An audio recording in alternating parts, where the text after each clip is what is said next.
Assalamualaikum warahmatullahi wabarakatuh. Selamat sore pemirsa, apa kabar Anda di sore hari ini? Senang sekali kami hadir kembali menjumpai Anda dalam program Tanggapan Publik bersama saya Muhammad Azril Nasution. Pemirsa, belakangan ini kita dihadapkan dan juga dikejutkan dengan kondisi perekonomian di Provinsi Sumatera Utara, di mana harga sejumlah komoditas pangan tiap harinya semakin meroket pula. Hal tersebut terjadi lantaran angka inflasi bulanan Provinsi Sumatera Utara ini menyentuh 0,48% yang berbanding lurus dengan keadaan nasional yang mengalami deflasi sebanyak 0,03%. Lantas pemirsa, untuk kita kaitkan hal ini menjadi problematika yang sangat miris bagi Provinsi Sumatera Utara. Dengan kenaikan inflasi ini menjadikan Provinsi Sumatera Utara ini sejajar dengan deretan 5 provinsi lainnya, termasuk sebagai provinsi terburuk pada catatan pengendalian inflasinya. Lantas pemirsa, apa yang tengah dihadapi dari perekonomian Sumatera Utara ini dan apa pula upaya yang harus dientaskan dari pemerintah Provinsi Sumatera Utara untuk bisa menyelamatkan perekonomian Sumatera Utara hingga terlepas dari inflasi yang cukup lambung tinggi ini. Bersama saya, kita akan bahas kurang lebih 1 jam ke hadapan Anda dengan tema yang sangat menarik kami persembahkan pada kesempatan yang berbahagia ini, yakni upaya perbaikan inflasi di Sumatera Utara.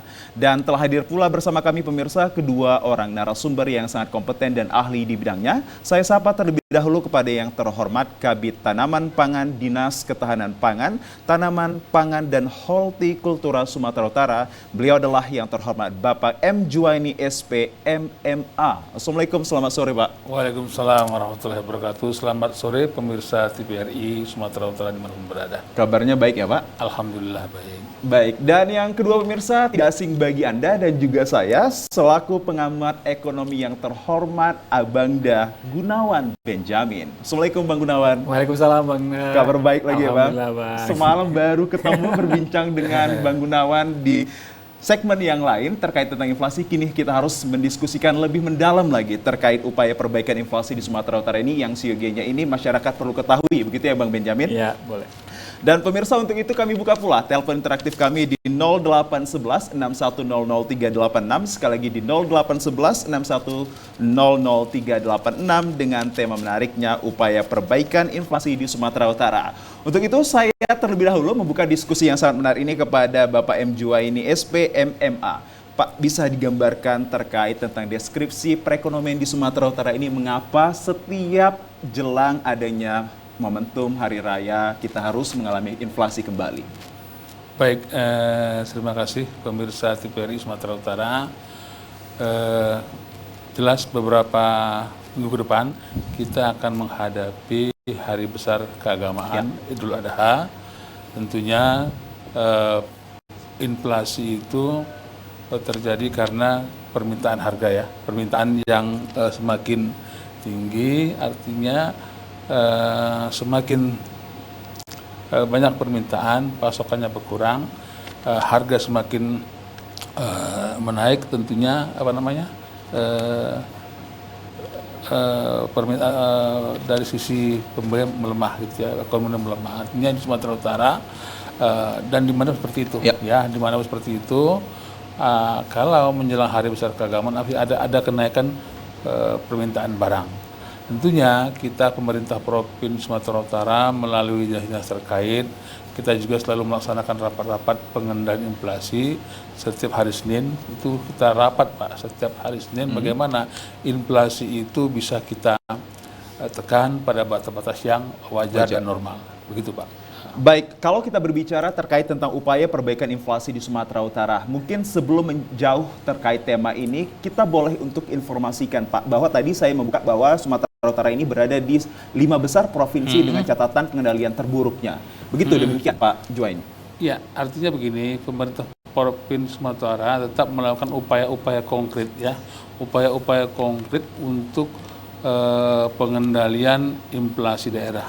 Salah satunya, sebagaimana kita ketahui, upaya konkret kita laksanakan adalah melaksanakan operasi pasar murah. Itu pasti Pak ya, operasi pasar itu salah satu upaya bagaimana kita bisa mengendalikan inflasi. Ini sesuai dengan arahan Bapak Pejabat Gubernur Sumatera Utara, bahkan OPD pun kita disuruh melaksanakan operasi pasar. Gunanya apa? Untuk menekan tingkat harga di pasar ya. Sebagaimana kita ketahui bahwa semakin tinggi harga, kemudian semakin tinggi inflasi, maka akan melemahkan daya beli masyarakat. Itu pasti Pak. Maka kita laksanakan operasi pasar. Yang kedua, upaya konkret yang kita laksanakan adalah melaksanakan sidak pasar Pak. Sidak pasar ya, operasi sidak pasar ke pasar-pasar yang ada. Gunanya apa? Untuk supaya barang-barang jangan ditimbun nih, jangan disimpan.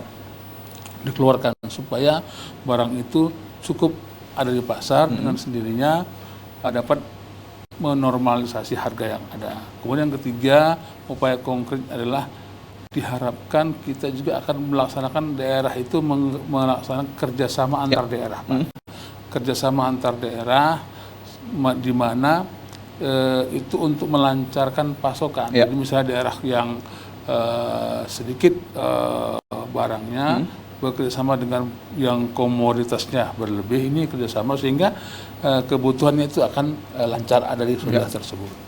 Itu upaya-upaya Pak. Kemudian upaya lain yang dilaksanakan adalah melaksanakan gerakan tanam. Kami di Dinas Pertanian Sumatera Utara itu melaksanakan gerakan tanam baik tanaman pangan maupun tanaman hortikultura yang gunanya apa? Memastikan bahwa setiap bulan itu ada tanam dan setiap bulan itu ada panen, sehingga posisi komoditi itu, ketersediaan komoditi itu selalu ada di bulan per bulan. Begitu. Untuk beberapa terkait upaya yang tengah dilakukan dari pemerintah Provinsi Sumatera Utara dalam menekan laju inflasi. Begitu ya Pak Jua ini. Kita coba beralih pemirsa informasi lainnya kepada pengamat ekonomi terkait tentang sebenarnya apa yang tengah dihadapi Provinsi Sumatera Utara ini Bang, khususnya pada perekonomian kita. Emak-emak menjerit itu Bang di pasar. Serba mahal, serba naik semua. Utamanya adalah cabai merah. Apa yang sebenarnya terjadi ini Bang Bud? Iya. Mei kita inflasi 0,48 di luar ekspektasi. Oke. Penyebab utama kenaikan inflasi adalah cabai merah. Cabai merah kita terjadi gangguan supply. Sebenarnya supply-nya, produksinya semua tuh nggak terganggu banget. Kita tuh surplus kalau kita bicara cabai merah.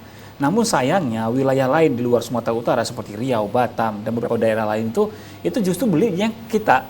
Nah, pada saat saya menghitung kemarin gitu ya, ternyata harga cabai merah itu sebenarnya kalau di wilayah Sumatera Utara seandainya nih semua produksi yang ada di Sumatera Utara dijual nih ke orang-orang Sumut gitu kan ya. Itu harga cabai mungkin di angka 25 hingga 30. Nggak sampai sekarang nih yang 40 sampai 50 ribu rupiah per kilogram. Pernah nggak kejadian itu? Pernah. Pada saat satu hari setelah libur panjang Idul Fitri itu sempat di angka 15 hingga 25. Artinya apa? Artinya memang harga cabai itu sebenarnya kalau semuanya itu produksinya kita digunakan hanya untuk kita orang Sumatera Utara, itu harga akan mahal. Jadi apa? Jadi masalah cabai itu utamanya diakibatkan oleh demand yang tinggi di luar wilayah Sumut, sementara petani tentunya mereka akan dapatkan keuntungan dengan menjual harga yang lebih mahal keluar wilayah Sumatera Utara. Itu kalau bicara cabai. Yang kedua itu kan yang menjadi penyumbang inflasi itu kan ada bawang merah. Ini juga sama, bawang merah ketergantungan kita sama Jawa kemarin tinggi. Nah di Jawa gangguan cuaca. Nah ini yang mengakibatkan distribusi terganggu, hasil bawang merahnya sampai ke 50 ribuan. Tapi alhamdulillah tadi pagi saya lihat itu udah yang menyentuh sampai 30 ribu. Nah tetapi itu ini bulan Juni ya, bukan di bulan Mei ceritanya. Ini kan kita masih dicerita bulan Mei gitu ya. Nah dari angka 50 ke 31 ribuan rupiah per kilogram. Nah selanjutnya apa? Daging ayam. Daging ayam sekarang udah turun memang di angka 33 hingga 35. Saya prediksikan itu bisa turun lagi nih ke angka 28 hingga 30 ribu rupiah per kilogram dalam waktu dekat. Nah daging ayam yang awalnya sampai 40 ribuan itu diakibatkan apa? Stoknya kita tuh nggak ada. Peternak itu rugi. Nah ya kan ya. Sekarang pada saat harga daging ayam mahal, terus rame-rame pada ternak ayam, dan pada saat ternak ayam, nah terus harganya turun lagi, kan begitu. Ini yang terjadi di bulan Juni ini, gitu kan. Jadi sehingga walaupun kita memang inflasinya tinggi banget nih di bulan Mei, tetapi di Juni nanti deflasinya juga tinggi banget, lumayan signifikan. Nah jadi nanti mudah-mudahan nih menjelang Idul Adha para ibu rumah tangga itu agak sedikit lebih lega lah berhadapan dengan harga-harga barang dibandingkan dengan di bulan Mei. Yang penting salah satu yang perlu kita waspadai adalah fluktuasi pada harga beras. Walaupun memang sejauh ini itu harga beras masih relatif stabil ya, tetapi tidak untuk kemungkinan kalau seandainya cuaca sangat mengganggu gitu kan, dan ada beberapa masalah teknis yang nanti mungkin akan saya jelaskan juga, itu harga beras bisa aja nanti balik lagi ke angka-angka di mana mencapai angka-angka tertinggi, atau mungkin ya kalau saya hitung Rp2.000 lebih mahal dibandingkan dengan posisi saat ini. Bang Gunawan, tadi saya membuka terkait tentang beberapa jumlah komoditas pangan yang menjadi penyumbang terjadinya inflasi tinggi di Provinsi Sumatera Utara ini. Salah satunya adalah cabai merah, lalu ada bawang merah dan juga daging. Begitu yang juga diinformasikan Bang Gunawan. Prediksi Anda, ketiga inikah memang yang menjadi sumber terjadinya inflasi kita? Iya, kalau di bulan Mei ya, tapi di bulan Juni ini harusnya jadi penyumbang deflasi. Deflasi, Iya, kalau deflasi. di antara yang tiga ini, Bang? Iya. Oke. Dan kalau dilihat-lihat ya, kalau kita lihat lagi, ada nih beberapa komoditas lain yang akan menyumbang deflasi di bulan Juni. Itu ada tomat, gitu kan ya. Setelah tomat, bawang putih, ini juga diproyeksikan juga akan menyumbang deflasi. Tetapi di beberapa komoditas lainnya seperti gula pasir, minyak goreng, itu justru kecenderungannya ke atas. Merangkak naik. Iya, merangkak naik. Nah, itu dia. Nah, untuk beras, nah ini yang sebenarnya saya juga khawatirkan gitu kan ya. Ini masih berpeluang untuk kemungkinan relatif stabil lah ya di bulan Juni ini. Tetapi memang harapan yang paling besar yang bisa mendorong deflasi di Sumatera Utara itu bisa signifikan, itu adalah potensi penurunan harga cabai merah. Harga cabai merah. Sejauh ini masih mahal, masih di angka 40-50. Ya kalau misalkan nanti di pertengahan Juni ini kita lihat pasokan dari wilayah Kabupaten Karo atau mungkin wilayah pegunungan yang menjadi basis sumber produksi cabai merah itu mengalami peningkatan, saya yakin di Juni nanti harganya bisa di angka 35 hingga Rp45.000 per kilogram, dan cabai merah tetap berpeluang untuk menyumbang deflasi di bulan Juni. Oke, itu yang menjadi harapan kita dan juga menjadi harapan dari pengamat ekonomi. Coba kita tanyakan kembali ke Pak Jua ini. Pak, terkait pemetaan yang dilakukan pemerintah terhadap 3 komoditas pangan sebagai penyumbang inflasi tertinggi di Provinsi Sumatera Utara ini bagaimana untuk mengatur ritmenya agar bisa terkendali dengan baik, Pak? Ya, baik. Pada cabai merah, ya kita punya daerah sentra-sentra produksi cabai merah, sebagaimana kita tahu dataran tinggi Karo, kemudian ada di Batubara. Harapan kita sentra-sentra lain akan kita kembangkan. Untuk itu melalui Dinas Ketahanan Pangan, Tanaman Pangan, Hortikultura Sumatera Utara, kita mengembangkan sentra-sentra baru pengembangan kawasan cabai merah. Ya, artinya kita menumbuhkan di setiap kabupaten kota, kita kasih bantuan agar petani itu mau dan mampu untuk bisa bertanam cabai merah, sehingga tidak lagi pada daerah-daerah tentu saja produksi cabai itu, sehingga pada semua kabupaten kota Sumatera Utara itu bisa mengembangkan cabai merah. Dengan sendirinya produksinya akan meningkat, walaupun nanti itu akan bergeser ke daerah lain, tapi di Sumatera Utara tetap ada barang itu, sehingga tidak menimbulkan kenaikan harga. Memang inflasi itu kadang-kadang pada daerah yang surplus itu kenapa terjadi kenaikan harga? Karena bergeser barangnya itu ke tempat lain. Nah, itu dia. Loh, seperti Sumatera Utara katanya surplus, kok terjadi harga tinggi? Kenapa geser, Pak? Dibilang Pak Gunawan tadi. Jadi walaupun daerah kita surplus, kita harga tinggi. Karena ke tempat lain bisa dijual dengan harga yang tinggi gitu, Pak. Jadi harapannya nggak apa-apa, itu merupakan suatu nilai tambah bagi petani kita, tapi kita luaskan pertanaman cabai kita. Melalui program yang ada, kita bantukan kepada petani berupa bantuan-bantuan benih, Pak, bentuk cabai, kemudian mulsa dan pupuk. Gunanya apa? Gunanya untuk bisa meluaskan pertanaman cabai di Sumatera Utara, dengan sendirinya akan meningkatkan produksi, Pak. Itu upaya yang kita lakukan melalui OPD kita. Baik, Pak Jua ini. Tadi sedikit saya dan juga mungkin Bapak mengutarakan bahwa Kabupaten Karo menjadi bisa dikatakan sentra terhadap produksi cabai merah ini. Namun, informasi yang saya peroleh, Kabupaten Karo juga sebagai daerah terkait inflasi juga tinggi nih, Pak. It is not like synchronizable. Tadi, Pak. Sinkron jadinya, Pak. Yang saya bilang tadi dengan Pak Gunawan tadi bilang, walaupun Kabupaten Karo itu produksi cabainya tinggi, tapi inflasinya tinggi. Karena produksi cabai yang ada di Karo itu mungkin bergeser ke tempat lain, Pak.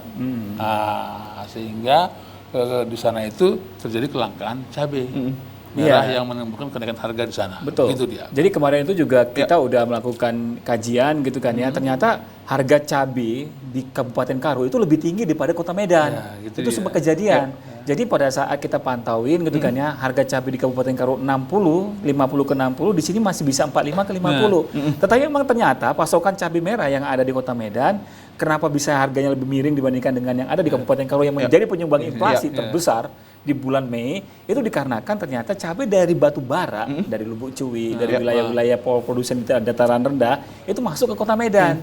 Sehingga harganya lebih miring. Nah, alhasil Medan inflasinya lebih tinggi, Kabupaten Karo yang naiknya lebih besar gitu loh. Nah itu memang itu jadi kayak semacam paradoks ya. Ada, kalau misalkan orang yang nggak tahu kan milikannya, wah masa Kia sih Kabupaten Karo yang jadi sumber semua bahan panganan di Medan, lah dia makin paling mahal harganya. Tapi memang pembentukan harga di level petani di wilayah Kabupaten Karo dibandingkan dengan level petani di dataran rendah pada saat itu memang lebih murah yang di dataran rendah. Nah, tapi nanti kalau misalkan di pertengahan bulan Juni ini panennya agak melimpah, saya yakin Kabupaten Karo akan ketinggalan juga dibandingkan inflasi yang ada di Medan nantinya. Terkait kebijakan ataupun regulasi yang diciptakan pemerintah daerahnya, Bang, kalau mengingat bahwa Kabupaten Karo tadi menjadi sentra terhadap produksi yang siogianya ini tidak bisa untuk mengendalikan inflasinya. Bagaimana tanggapan Anda? Tahan kembali, Bang. Kita akan jeda pemirsa sesaat lagi, dan seperti apa dari Gunawan Benjamin selaku pengamat ekonomi untuk menjawabnya. Sesaat lagi.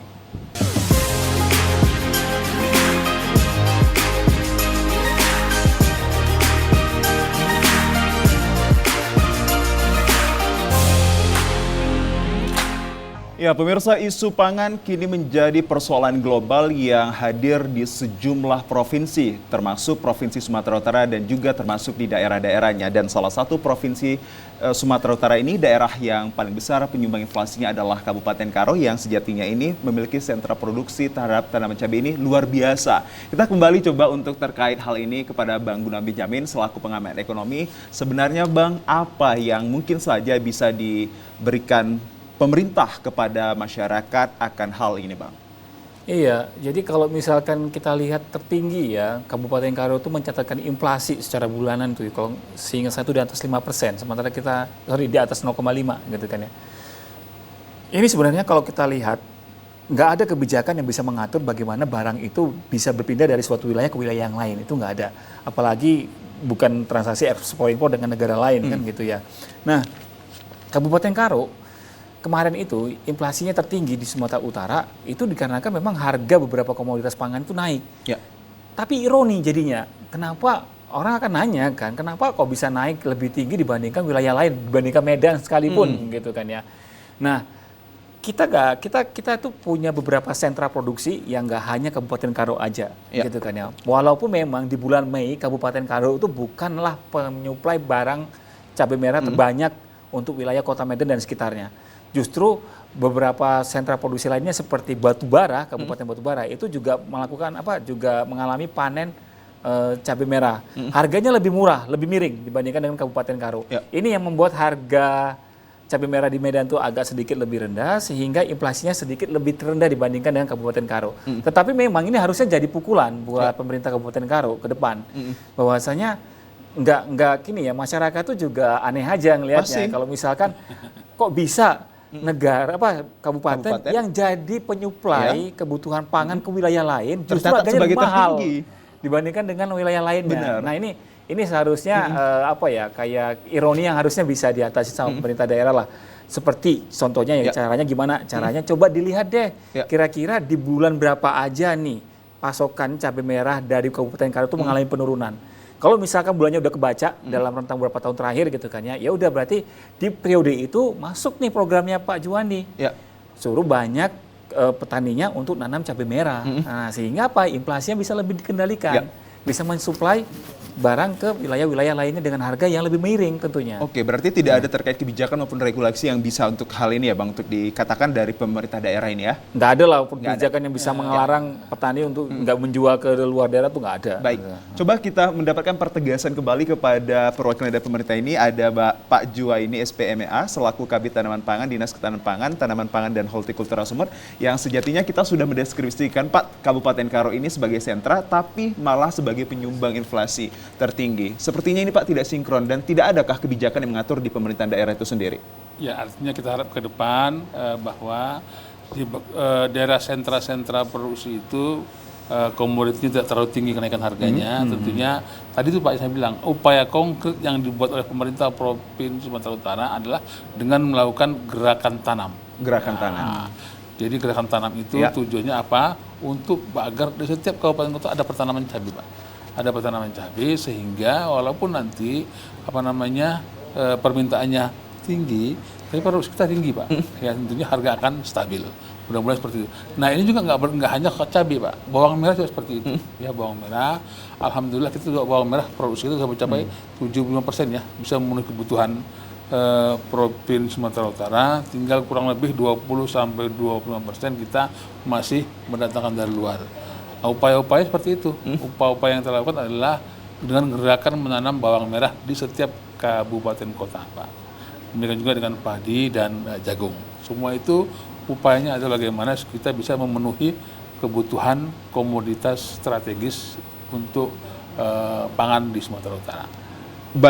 Baik Pak Juwaini, itu dia pemirsa menjadi informasi kita, dan kita kembali lagi berbincang kepada Pak Juwaini ini terkait upaya perbaikan inflasi di Sumatera Utara. Berbicara tentang perbaikan ini, mungkin saja banyak hal yang terkait upaya-upaya konkret yang dilakukan pemerintah. Seperti yang saya baca berbagai media ini terkait tentang adanya pembimbingan, juga memberikan pembinaan kepada para petani ya Pak, dan juga membuka lahan perluasan kepada mereka ini. Ini realisasinya dalam segerakah atau masih ada planning ke depan Pak? Ya, baik, pemerintah Provinsi Sumatera Utara juga dengan melalui dana APBN tahun 2023, Pak, 2024 ada membuka suatu program namanya perluasan areal tanam, Pak. Artinya kita meluaskan areal pertanaman kita, utamanya untuk tanaman padi. Dari luas existing kita akan menambah luas tanam yang baru lagi. Sekarang kita sudah buka seluas kurang lebih 1.650 hektar untuk perluasan areal tanam padi baru. Kemudian juga tahun 2024 ke depan itu akan kita upayakan menambah lagi untuk meluaskan areal tanam khususnya padi 30.000 hektar melalui optimasi lahan rawa, Pak. Lahan rawa yang tadinya tidak bisa ditanami padi, kita upayakan supaya bisa tanam padi, Pak. Atau ada lahan rawa yang tadinya setahun sekali nanam, kita upayakan menjadi setahun 2 kali tanam. Kemudian ada lahan sawah tada hujan, itu yang selama ini setahun sekali nanam, itu dengan bantuan pompanisasi kita upayakan supaya bisa menanam 2 kali. Upaya ini dilakukan untuk bisa memenuhi kebutuhan utamanya komoditi beras. Tadi disampaikan Pak, alhamdulillah beras kita di Sumatera Utara kita surplus. Ya, amin. Ya, surplus kita bisa mencapai 500.000 ton setahun, Pak. Ya, sementara produksi kita itu kan di angka kurang lebih 2,3 sampai 2,4 juta ton per tahun. Sementara kebutuhan kita di angka 1,7 juta ton, artinya kita surplus di angka 500.000 ton. Ke depan lagi kita memang di Sumatera Utara ini merupakan provinsi yang diharapkan bisa menjadi pensuplai beras nasional. Kita peringkat 7 besar nasional, Pak, untuk suplai beras. Harapkan ke depan bisa naik peringkat lagi, sehingga tahun lalu kita menjadi provinsi yang diharapkan bisa menambahkan luas tanam padi untuk bisa mengantisipasi gangguan akibat El Nino. Cuaca ya, Pak? Cuaca. Tentunya ini harapan kita bisa kita kembangkan lagi berkat kerjasama kita semua, Pak, utamanya seperti itu. Baik, terima kasih Pak Juwaini. Dan saya beralih ke Bang Gunawan Benjamin selaku pengamat ekonomi ini. Mungkin perbincangan ini juga semalam saya sampaikan kepada Bang Gunawan ini terkait jumlah pasokan komoditas kita ini berbanding lurus tidak dengan jumlah permintaan, Bang, saat ini? Pertama, kalau pasokan surplus sekalipun nggak menjamin harga nggak akan naik. Karena kita tadi bilang di awal bahwasanya pasokan kita yang ada di Sumatera Utara ini sejatinya juga diminta sama wilayah-wilayah lainnya. Nah ini masalah kita tuh ada di situ. Kita tuh surplus di beberapa komoditas, tapi memang kita nggak bisa menutup kemungkinan wilayah lain akan minta kemari. Nah jadi nggak ada garansi bahwasanya wah ini kita nih udah oke nih, semuanya udah terlihat baik nih kan datanya gitu kan. Tapi begitu di realita lapangan, ya cabai merah juga sempat 60.000 kemarin gitu kan. Ya kan lu nggak lucu kan, orang kan akan ngeliatnya lah katanya semua surplus cabai merah gitu kan. Logik ya, Bang? Iya, kan nggak pada saat dihadapi dengan kenyataan loh. Ternyata 60.000 juga pada saat di tempat kami 70.000 kalian 60.000 juga ya. Nah, itu dia. Saya sih ngarapinnya gini ya. Jangan hanya kita itu memperluas lahan tetapi wilayah sebelah nih, wilayah-wilayah provinsi sebelah ini nggak dilibatkan gitu loh. Ada baiknya mereka juga tahu kalian tuh kebutuhannya berapa sih setiap waktunya itu ke wilayah semua tuh berapa banyak sih gitu kan ya. Terus nanti biar disesuaikan sama dinasnya Pak Juwan ini. Ini kira-kira berapa sih yang harus kutanam buat supaya kalian juga bisa ikut makan. Inikah yang dimaksud dengan AKD, Bang? KAD ya, kerjasama antar daerah. Kerjasama gitu kan, antar daerah. Iya. Nah, harusnya kan begitu, gitu kan ya. Ini kan kayaknya ya, kalau saya lihat provinsi sebelah kita itu ya asik dengan belinya ke kita, gitu kan ya, tanpa kita tahu ini berapa kebutuhan totalnya, gitu kan ya. Sementara kita di sini asik gelimpungan terus, kan ya. Asal punya udah panen, tetap naik, udah panen, tetap naik, gitu loh. Nah, itu yang pertama. Yang kedua, ada masalah lain di mana kita tuh nggak bisa, nggak akan pernah mampu yang berhadapan dengan cuaca buruk. Saya nggak yakin nih kalau misalkan Pak Juwani bilang nih, wah kita mau nanam nih Pak, tapi bicara hasil itu nanti dulu, gitu kan ya. Kita akan lihat nih cuaca seperti apa. Faktor cuaca juga mempengaruhi. Cabai yang notabene surplus di Sumatera Utara, gitu kan ya. Itu kemarin pada saat disurvei, itu mereka petani bilang ada penurunan produksi sekitar 25%. Nah, sekarang ini ya, ini barusan tadi kita mensurvei banyak petani padi, dia juga mulai mikir, Pak ini BMKG memproyeksikan kita akan masuk musim kemarau. Jangan-jangan nanti kami juga panennya nggak begitu bagus seperti panen-panen sebelumnya, gitu loh. Itu baru satu keluhan. Belum keluhan yang kedua. Keluhan lagi gimana? Ini Pak Juwani perlu tahu juga, banyak kilang yang sudah merasa ada beban pajak yang baru, Pak, PPh pasal 22.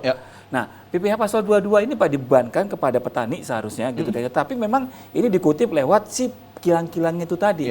Kalau seandainya itu terjadi, gitu kan, dan itu dilakukan, gitu kan, saya khawatir nanti harga beras susah untuk turun. Harga beras bisa jadi lebih mahal, gitu. Nah, ini ada banyak concern ke pemerintah, ke Dinas Ketapang, agar supaya apa? Agar supaya ini jadi concern yang kita ke depan. Nah, jadi ada masalah yang lain lagi tidak? Konsumsi kita kalau bicara beras ini stagnan. Artinya kita makan beras biasanya tuh gitu-gitu aja kan ya. Tetapi jangan salah, yang jadi persoalan adalah kita sulit memproyeksikan bagaimana produksinya itu nanti. Nah, inflasi saat ini masih bicara bawang merah, cabai merah, ya kan ya. Oke lah, itu volatile. Tapi begitu kita masuk beras, di mana beras itu yang menjadi pengeluaran 20% rata-rata masyarakat di Sumatera Utara, itu begitu naik itu terasa banget loh. Nah, sekarang ini dalam posisi murah, ya kan ya. Tetapi jangan salah, sekalipun luas areal tanamannya ini bagus gitu kan ya, ditanamin, tapi kalau cuaca tiba-tiba nggak begitu mendukung, yang saya khawatirkan ini impor lagi nanti dari luar. Ya kan, kita kewalahan lagi kan, ujung-ujungnya kan, endingnya kan seperti itu. Jadi apa? Seolah-olah nanti masyarakat bilang, kayaknya kok pemerintah nggak mampu yang mengendalikan harga gitu-gitu aja. Dan masalah yang itu-itu aja, terus kita nggak bisa menyelesaikan masalah yang baru gitu kan ya. Nah, satu hal yang paling sulit untuk dilakukan memang memproyeksi cuaca benar-benar terjadi atau tidak. Karena pada saat 2023, di saat semua diproyeksikan masuk musim El Nino, kita nggak seburuk Jawa ternyata Pak. Nah, kita lebih bagus nasibnya, walaupun harga nggak baik-baik juga gitu kan ya, karena banyak yang keluar. Tetapi ini pada saat udah diproyeksi kedua kita masuk musim kemarau, nah ini saya masih tanda tanya nih, apakah kita akan berhasil tahan sebentar Bang. Tidak? Kita ada penelpon yang masuk dan juga ingin bergabung dengan kita. Kita ucapkan Assalamualaikum, selamat sore. Ya, selamat sore, Assalamualaikum, TVRI Medan, Bapak narasumber. Ya, Waalaikumsalam. Ya, Waalaikumsalam warahmatullahi wabarakatuh. Dengan siapa dan di mana ini, Pak? Iya, di Kota Sibolga, Sumatera Utara, menyimak TVRI Medan ini. Pertanyaannya, Pak, silahkan. Begini, Bapak kedua narasumber. Pertama, menarik sekali tadi tentang bicara inflasi ya. Bagaimana pemerintah sekarang kan punya program dari food estate ya, dari Badan Pangan Nasional, bagaimana untuk wilayah tertentu di Sumatera Utara, katakan begitu ya, dari 33 kabupaten kota begitu, ada memberdayakan spot-spot khusus untuk 9 komoditi pangan kita ya, baik dari petani cabai, rempah dan sebagainya, telur, daging dan sebagainya. Itu bagaimana kabarnya Pak narasumber begitu? Baik. Supaya kita jangan cerita import dan import. Yang kedua, pemerintah belakangan ini nggak tegas begitu ya, terkadang menaikkan pajak gas ya, pajak BBM listrik dan sebagainya. Tapi terkesan dipaksakan, apalagi tapera yang kemarin ya, yang untuk potongan gaji. Jadi nggak melihat berpihak kepada masyarakat, UMR nggak disesuaikan dengan naiknya energi itu dan jadi inflasi terkadang menjadi momok ke masyarakat, padahal pemerintah pusat nggak berani mengapakan kasus-kasus korupsi di timah lah. Baik. Tapi digenjot dari inflasi kebutuhan komoditi yang 9 bahan pokok itu. Mohon petunjuk Pak bagaimana supaya masyarakat jangan menimbulkan keresahan dan kontroversi. Assalamualaikum, mohon maaf, selamat sore. Baik, terima kasih kami ucapkan dan langsung dijawab oleh Bapak Kabid Tanaman Pangan Dinas Ketahanan Pangan, Tanaman Pangan dan Hortikultura Sumut, Pak Juwaini. Yang pertama tadi terkait bagaimana terkait program bahan pangan nasional, adanya pos-pos khusus untuk menunjang komoditas untuk yang setiap provinsi, Pak. Baik, Pak, dari kalau nggak salah dari Sibolga tadi ya. Dari Sibolga. Baik Pak, bahwa kita pemerintah Provinsi Sumatera Utara juga ada program melalui Badan Pangan Nasional, kita mengembangkan komoditi-komoditi strategis untuk bisa kita kembangkan di Sumatera Utara. Jadi program-program tersebut kita kembangkan tujuannya untuk bisa meningkatkan produksi ya di kabupaten kota. Tentunya dengan meningkatnya produksi, tentunya supply-nya akan nanti makin banyak, tentunya harga akan semakin bisa dikendalikan komoditinya. Itu Pak yang mungkin yang kita sampaikan untuk yang komoditi itu. Ya, yang kedua tadi terkait seperti ini pemerintah tidak tegas terkait tentang kenaikan dan juga pengutipan yang terjadi kepada masyarakat, khususnya tadi salah satunya adalah tapera itu. Apa sikapnya seperti apa? Ya itu memang program pemerintah, tentunya ini kan program baru diluncurkan ya, Pak ya baru diluncurkan. Tentunya nanti kita harapkan program ini bisa memberikan manfaat bagi masyarakat. Ya gitu mungkin. Baik. Kalau ada evaluasinya, mungkin pemerintah akan evaluasi itu. Baik, semoga menjawab atas informasi yang diberikan dari Bapak Joya ini kepada Bapak Aryo yang ada di Sibolga tadi, dan kita lagi berlanjut kepada Bang Gunawan Benyamin terkait tentang masih berbicara terkait tadi saya sedikit menyinggung mungkin Bang Gunawan Benyamin terkait mewujudkan ketahanan pangan dan kedaulatan pangan ini salah satunya adalah meningkatkan swasembada beras tadi ya Bang. Seperti apa kembali untuk kita informasikan terkait hal ini? Ya, swasembada bukan berarti kita tuh harga nggak murah ya. Itu yang perlu dipahami sama masyarakat. Swasembada berarti kita tuh nggak punya ketergantungan untuk menyediakan bahan pokok dari negara lain. Itulah yang paling utama.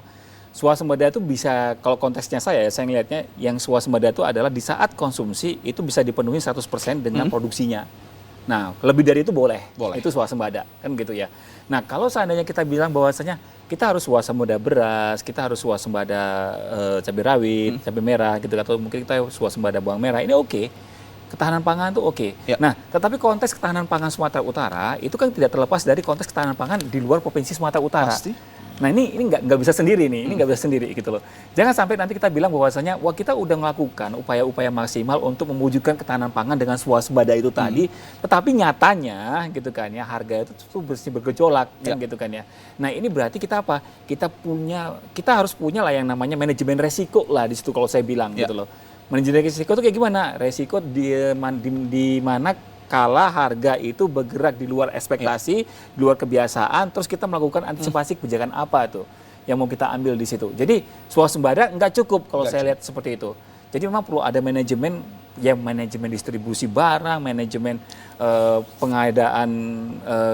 pengadaan supply untuk kebutuhan pangan di masa yang akan datang, atau mungkin manajemen yang lainnya gitu loh. Nah kalau ini diikuti dengan swasembada, ya saya yakin ya kita nggak akan mengalami nih yang namanya misalkan kalau tiba-tiba nanti harga pangan global naik gara-gara perang di luar gitu kan ya yang berkecamuk gitu kan ya kita masih bisa selamat gitu loh.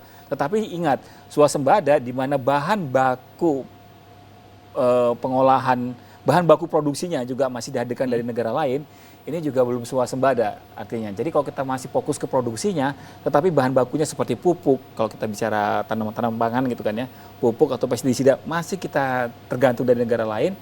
Ya artinya swasembada yang kita fokuskan ini hanya fokusnya di hilir, tapi di hulunya pada saat proses produksinya kita masih bergantung sama negara lain. Nah ini juga bermasalah. Ada baiknya kalau misalkan mau swasembada ya hulu hilirnya dong dipenuhin. Sehingga apa? Sehingga kita benar-benar aman, benar-benar terproteksi dari kemungkinan gejolak harga pangan yang terjadi di luar yang bisa aja menjadi pemicu gejolak harga di tanah air. Atau mungkin di Sumatera Utara. Itu dia tadi menjadi jawaban dan juga menjadi informasi yang sangat edukatif baik dari kedua narasumber kami di segmen kedua ini, dan pemirsa seperti apa mungkin pula terkait tingkat produktivitas dalam hal meningkatkan kerjasama antar daerah ini untuk mengatasi inflasi yang ada di Provinsi Sumatera Utara. Bagaimana jawaban dari perwakilan pemerintah? Sesaat lagi pemirsa kami akan hadirkan.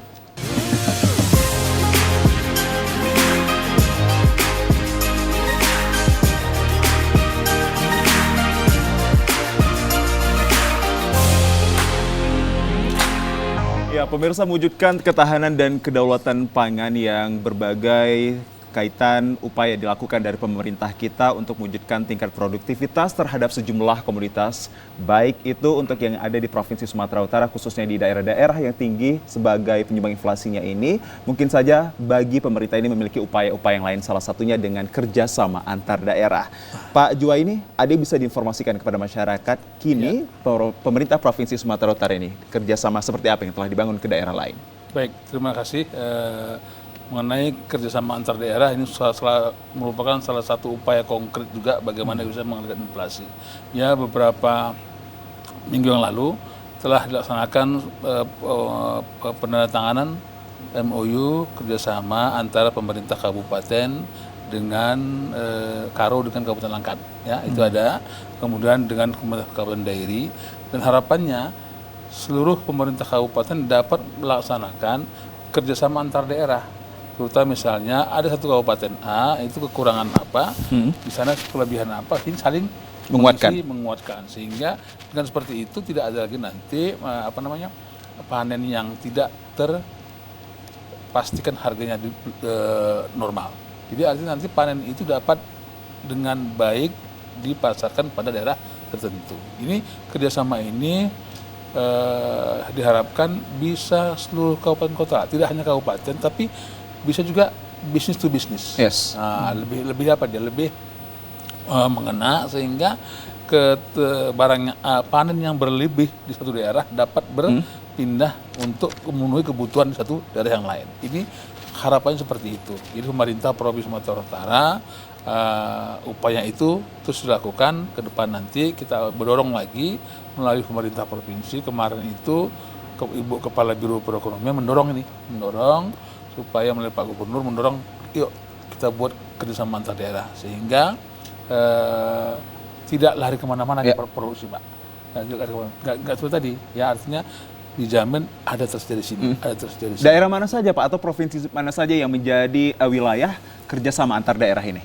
Ya, kalau kita kemarin ada ya antar daerah dalam provinsi itu. Tadi Bang Gunawan bilang Batam salah satunya. Ya, Batam ada dengan Tapanuli Utara kalau salah saya. Itu ada Tapanuli Utara, kemudian juga dengan Dairi ya. Itu. Kemudian Medan kemarin dengan Dairi, kemudian juga Langkat dengan Karo. Nah ini, jadi komoditi bisa macam-macam berdasarkan apa yang menjadi kebutuhan mereka di sana dan berapa yang menjadi kekurangan pada daerah tersebut. Ini hal bagus untuk bisa melancarkan pasokan barang yang dibutuhkan. Seperti itu, Pak. Baik. Kapan lebih dikembangkan lagi sehingga semua komoditi itu dapat dipastikan pasokannya lancar ke seluruh daerah. Bulan per bulan itu ada ketersediaannya. Kita bisa mencontoh seperti daerah yang maju, Jakarta misalnya kan. Jakarta walaupun di sana itu tidak ada pertanian, tapi pasokan barangnya akan lancar ke situ. Karena kerjasama antar daerah dan juga kerjasama antara bisnis to bisnisnya bagus di sana itu. Seperti itulah diharapkan. Itu yang menjadi upaya dari pemerintah untuk kerjasama antar daerah dalam hal menguatkan terkait tingkat produktivitas di berbagai daerah, khususnya untuk wilayah Provinsi Sumatera Utara. Kalau boleh saya tambah dikit lagi, Pak. Boleh, silahkan Saya Pak. tambah dikit lagi. Jadi sekarang ini pemerintah Provinsi Sumatera Utara tentu dengan Kementerian Pertanian, sekarang ini lagi kita sudah ada kerjasama lagi, Pak, dengan TNI dan pihak kepolisian. Ini untuk menguatkan bagaimana kita bisa lebih masif lagi melaksanakan pertanaman di lapangan. Nah, kita dengan kegiatan oplah, pompanisasi dan lain-lain itu dengan melibatkan TNI, Pak.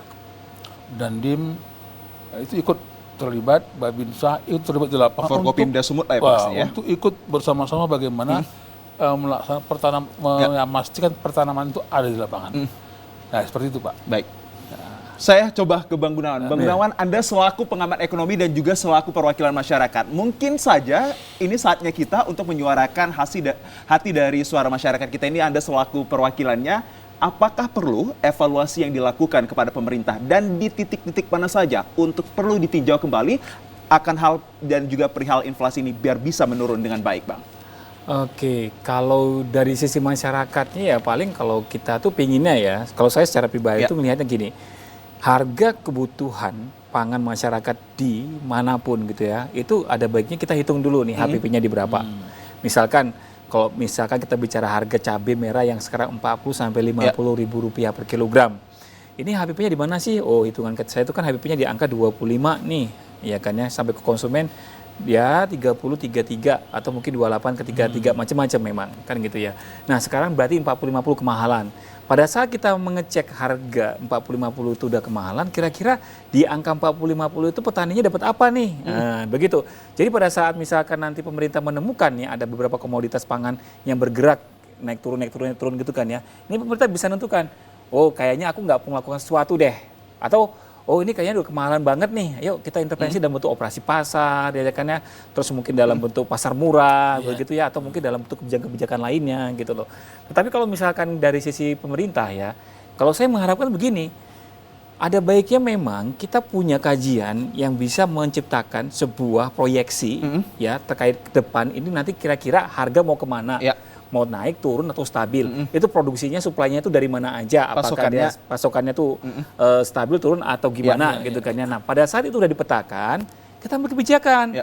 Kira-kira nih Pak, sebulan lagi nih harga daging ayam mau kemana nih gitu kan ya. Ya udah deh, kita kalau misalkan ini mau naik, ada baiknya kita gimana gitu, apakah mau ngasih bantuan pangan dalam bentuk bantuan sosial, atau justru kalau misalkan ini bawang merahnya nih mengalami gangguan distribusi karena cuaca buruk atau mungkin karena suatu hal, ya udah. Kalau misalkan kita masih belum bisa maksimalkan petani daerah, ayo kita kerjasama dengan Brebes, Probolinggo atau Majalengka deh gitu kan ya, untuk menyediakan pasokan bawang merah kita kemari untuk sementara waktu begitu.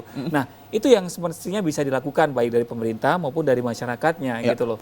Karena memang inflasi ini ya itu seperti yang disampaikan oleh Pak Aryo di Sibolga tadi, itu kalau inflasinya tuh naiknya tuh tinggi gitu kan ya, inflasi pangannya udah mendekati, ya kalau sekarang ini kan di 9,97% secara year on year, UMK cuma di kisaran 3% gitu kan ya, ini nggak cukup penghasilan mereka untuk menutupi pangan itu lagi, tambah lagi ada curhat-curhat yang lain tadi kan, ada taperain segala macam gitu kan, ada iuran yang lainnya. Nah ini yang sepertinya kita tuh harus aware, masyarakat itu sebenarnya kalau masyarakat itu dalam kondisi ekonominya itu baik gitu kan ya, saya yakin kebijakan apapun yang diambil pemerintah terkait dengan pengurangan subsidi atau apapun itu, atau mungkin harga pangan yang relatif lebih tinggi dan bisa dimaklumin, mereka nggak akan gimana-gimana. Bisa disikapi dengan baik. Iya, resistensinya juga nggak kuat, nggak parah gitu. Tapi begitu sekarang sebuah mahal, inflasinya tinggi gitu kan ya, terus ditambah lagi ada kutipan-kutipan atau iuran-iuran yang lainnya, udah semuanya kan akan merasa, wah ini makin berat aja gitu. Atau jangan-jangan kayak sekarang ini di bulan Juni ini, bawang merah, daging ayam, ya kan ya, terus cabai merah gitu kan ya. Gula pasir apakah meroket nantinya, Pak? Nah, ya kalau gula pasir memang kemungkinan akan ke 19.000 kalau saya pikirkan gitu ya. Kalau saya pikirkan, nah ini kan udah mulai turun gitu kan ya. Jangan-jangan penurunannya ini gara-gara ada iuran yang baru, mereka mikirnya, wah ini nggak akan berasa apa-apa buat kami lah satu keluarga gitu loh. Nah ini penting. Itu penting untuk menjadi evaluasi bagi pemerintah kita ya. Baik, bagaimana tanggapan Pak Jua ini, kami selaku masyarakat dan juga hati dari masyarakat ini untuk terkait sebenarnya masih banyak lagi hal yang perlu ditinjau dalam setiap kegiatan pemerintah ini untuk mengendalikan inflasi, Pak. Itu mungkin dari dorongan dari perwakilan hati masyarakat. Ya, baik, dari pemerintah tentunya pemerintah dengan sepenuh hati bagaimana supaya masyarakat itu bisa nyaman, utamanya dalam menghadapi hari besar keagamaan ini, harga-harga tidak melambung tinggi sehingga masyarakat itu bisa nyaman ya. Semua pasokan komoditi strategis itu tersedia, dengan demikian harga akan stabil. Tentunya kalau terjadi hal-hal yang tidak diinginkan, tentunya harga naik dan lain-lain, kita ambil langkah dengan tadi seperti Pak dilaksanakan operasi pasar, kemudian pasar murah, sidak kemana simpul-simpul yang sangkut, sehingga ini barang bisa lancar ke pasar. Pak, sidaknya ini diinformasikan terlebih dahulu kepada para pedagang atau tidak sih? Supaya biasanya mereka tidak kalau menyimpan? sidak ini kita nggak informasikan, Benar, Pak. bersama dengan Satgas Pangan, Polda, kemudian dengan instansi terkait melihat ini kemana ini, supaya distribusi lancar ke pasar-pasar itu. Ini tujuannya seperti itu Pak. Jadi sehingga masyarakat menjelang hari besar keagamaan ini bisa jangan terlalu khawatir lah terhadap harga-harga itu. Pasti pemerintah akan melaksanakan kewajibannya untuk melindungi masyarakat, utamanya untuk memenuhi kebutuhan menjelang hari besar Ya, agama. baik Pak Juwaini, kalau kita berbicara tentang inflasi ini tidak fair kalau kita tidak berbicara tentang problematika yang tengah dihadapi para petani kita. Karena para petani ini menjadi orang yang sangat mendukung untuk bisa kategorinya ini menghasilkan produktivitas terhadap komoditas kita. Mungkin bisa digambarkan terhadap peranan dari petani ini dan problematika apa yang mungkin tengah dihadapi dari para petani ini yang mungkin sudah dientaskan dari pemerintah kita untuk menutupi kendali dari inflasi ini. Tentunya permasalahan yang ada di tingkat petani itu tentunya kita harapkan pertama masalah faktor produksi ya, baik dia itu benih, kemudian pupuknya, ini sudah bisa kita atasi. Tentunya yang kita harapkan lagi adalah jangan sampai ada kebijakan-kebijakan yang bisa menimbulkan dampak terhadap terjadinya kenaikan harga lagi, Pak. Nah, misalnya ada pemicu kebijakan lain yang memicu terhadap dampak peningkatan ongkos-ongkos produksi. Nah, misalnya kenaikan harga pupuk, kenaikan harga BBM, ini kan memicu nih. Tadi disampaikan ada kenaikan harga gas, dan itu sebagai pemicu untuk bisa menaiknya harga komoditi, Pak. Sebenarnya harapan kita ke depan ini tidak ada lagi kebijakan-kebijakan yang seperti itu. Baik, kita coba beralih kepada Bang Gunawan. Is it not fair when we are talking only inflasi without thinking about our pertanian, Bang? Kamu setuju tidak Bang Gunawan Benjamin selaku pengamat ekonomi bahwa upaya perbaikan inflasi di Sumatera Utara ini kita melihat kembali ke keadaan para petani kita? Setuju banget, karena gini ya, yang jadi persoalan sekarang itu kan, kemarin kita inflasi 0,48% ya kan ya, secara bulanan, secara tahunan itu 4,26 gitu kan ya. Tetapi pada dasarnya petani itu nikmatin nggak dari inflasi itu? Mereka rugi tidak Bang terjadi inflasi ini? Jadi gini, faktanya berdasarkan data nilai tukar petani kita itu di bulan Mei kemarin itu anjlok 0,9%. Artinya mereka rugi loh. Rugi. Kan gitu. Nah, jadi apa nih? Salah satunya tanaman hortikultura indeksnya di bawah 100. Tanaman pangan ini berarti padi sama palawija indeksnya di bawah 100 gitu kan. Perikanan indeksnya juga di bawah 100. Hanya sawit yang indeksnya itu bagus di atas 170-an. Artinya apa?